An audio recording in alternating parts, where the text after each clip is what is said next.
Hello friends, welcome back to Woods World. Woods World ഇന്ന് ഒരു painting, ഒരു still life painting എങ്ങനെ ചെയ്യാം എന്നുള്ളതാണ് നമ്മൾ കാണിക്കാൻ പോകുന്നത്. അപ്പം ഞാനിവിടെ സ്റ്റിൽ ലൈഫ് അറേഞ്ച് ഒന്നും ചെയ്യുന്നില്ല, പകരം നമ്മളൊരു സ്പോട്ടിൽ പോയിട്ട് കുറച്ച് സാധനങ്ങൾ കണ്ടെത്തിയിട്ട് അതിനെ വെച്ചിട്ട് നമ്മളൊരു പെയിൻറ്റിങ് ചെയ്യാൻ പോവുകയാണ്. അപ്പോൾ വേഗം പോയിട്ട് നമുക്ക് തിരിച്ചു വരാം. ബാ. When there's no more hope is left in me, I can see what comes my way and I'm away. നമ്മളിപ്പോൾ ഒന്ന് ഹണിമാധുവിലെ പ്രധാന ആൻറ്റീക്ക് ഷോപ്പായിട്ടുള്ള സ്റ്റാർട്ടിംഗ് പോയിന്റിലേക്കാണ്.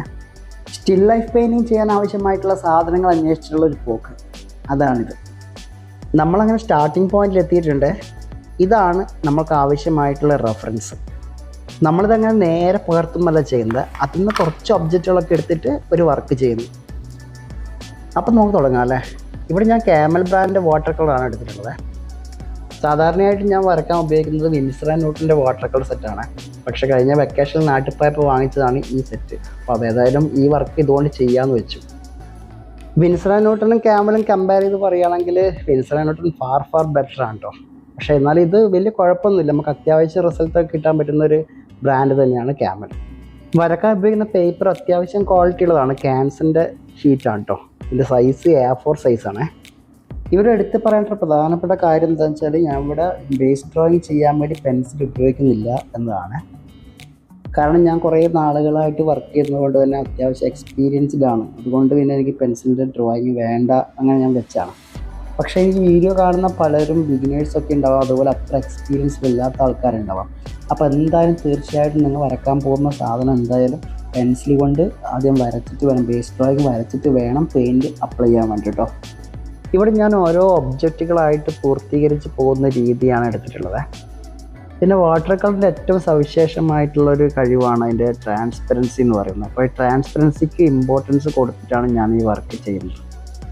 അതുകൊണ്ട് തന്നെ അധികം ലെയേഴ്സായിട്ടൊന്നും ഞാൻ വർക്ക് ചെയ്യുന്നില്ല. ഡയറക്റ്റ് ഒരു പെയിൻറ്റിൽ നിന്ന് മറ്റു പെയിൻറ്റിലോട്ട് അങ്ങനെ കയറ്റി അങ്ങ് ചെയ്യണേ. ഇവിടെ ശ്രദ്ധിക്കേണ്ട മറ്റു പ്രധാനപ്പെട്ട ഒരു കാര്യം എന്ന് വെച്ചാൽ ഇതിൻ്റെ കളർ കോമ്പിനേഷനാണ് കേട്ടോ. നമ്മളിവിടെ എടുത്തിരിക്കുന്ന വസ്തുക്കൾ എന്ന് വെച്ചാൽ നമ്മളൊരു ഓൾഡ് സ്റ്റഫ്സ് അല്ലെങ്കിൽ ആൻറ്റീക്ക് മെറ്റീരിയൽ ആയതുകൊണ്ട് തന്നെ അതിൻ്റെ പഴക്കം കാണിക്കേണ്ടതുണ്ട്. അപ്പോൾ അതുകൊണ്ട് തന്നെ ഞാൻ അധികം വൈബ്രൻ്റ് ആയിട്ടുള്ള കളർ വളരെ കുറച്ച് മാത്രം ഉപയോഗിച്ചിട്ട് അല്പം ഡിം ആയിട്ടുള്ളൊരു കളർ കോമ്പിനേഷനാണ് ഇവിടെ എടുത്തിട്ടുള്ളത്.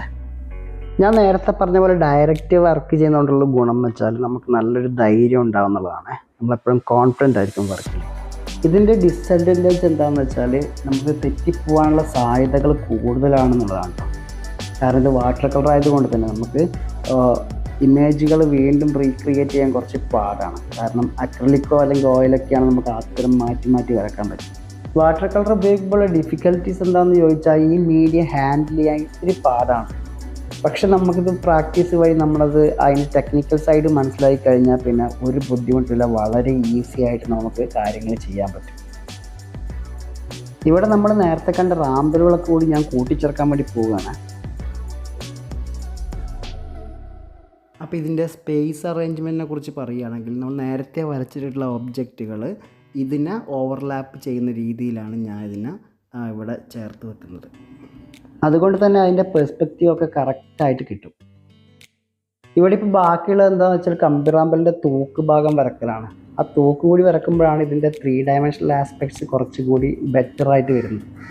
അപ്പോൾ ഇവിടെ ഞാൻ മറ്റൊരു ഒബ്ജക്റ്റ് കൂടി എടുക്കുന്നുണ്ട്. നമ്മളെ കടയിൽ കണ്ടിട്ടുള്ള മറ്റൊരു സ്റ്റൈലിലുള്ള ഒരു തൂക്ക് വിളക്കിൻ്റെ ഭാഗം, അതും കൂടി ഞാനിവിടെ കൂട്ടിച്ചേർത്തിട്ടുണ്ട്. ഇനിയിപ്പോൾ ബാക്ക്ഗ്രൗണ്ടും കൂടി ചെയ്ത് കഴിഞ്ഞാൽ പിന്നെ നമ്മളെ പെയിൻറ്റിങ് ഏതാണ്ട് പൂർത്തിയാവുകയാണ്. അങ്ങനെ നമ്മുടെ പെയിൻറ്റിങ്ങിൻ്റെ അവസാന ഘട്ടത്തിലൂടെ നമ്മൾ കടന്നിരിക്കുകയാണ്. അപ്പോൾ എന്തായിരിക്കും നമ്മുടെ അവസാനത്തെ പരിപാടി? സൈനിങ്. ഏതാണ്ട് 1.25 മണിക്കൂറാണ് ഈ വർക്ക് പൂർത്തിയാക്കാൻ ഞാൻ എടുത്ത സമയം. അത്യാവശ്യം കഴിവും അല്പം കളറിനെ കുറിച്ചുള്ള ബോധവും പിന്നെ കഷ്ടപ്പെടാൻ അല്ലെങ്കിൽ മെനക്കെടാനുള്ള കുറച്ച് മനസ്സുണ്ടെങ്കിൽ ആർക്കും അടിപൊളിയായിട്ട് വാട്ടർ കളർ ചെയ്തെടുക്കാൻ പറ്റും. അപ്പോൾ നമ്മുടെ ഇന്നത്തെ വീഡിയോ ഇഷ്ടപ്പെട്ടിട്ടുണ്ടെങ്കിൽ നന്നായി സപ്പോർട്ട് ചെയ്യുക, ലൈക്ക് ചെയ്യുക, ഷെയർ ചെയ്യുക, സബ്സ്ക്രൈബ് ചെയ്യുക. അപ്പോൾ നല്ലൊരു വീഡിയോ ആയിട്ട് വീണ്ടും കാണാം. അതുവരേക്കും ബൈ.